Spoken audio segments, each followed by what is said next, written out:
আসসালামু আলাইকুম গাইস, আবার আসলাম শিপন ইলেকট্রিক থেকে আপনাদের সামনে একটি মেশিনের ভিডিও নিয়ে।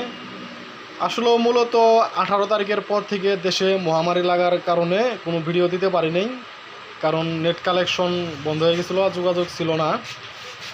আপনারা আমার সামনে স্ক্রিনের সামনে দেখতে পাচ্ছেন একটি 60 ভোল্ট এবং কি 48 ভোল্ট চার্জারের কয়েল বাঁধাই করা মেশিন।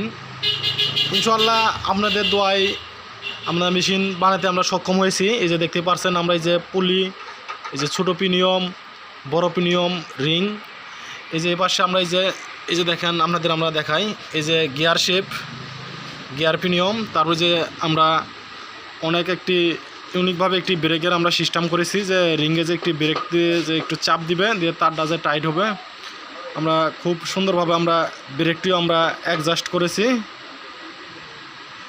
ইনশাআল্লাহ। এর আগে একটি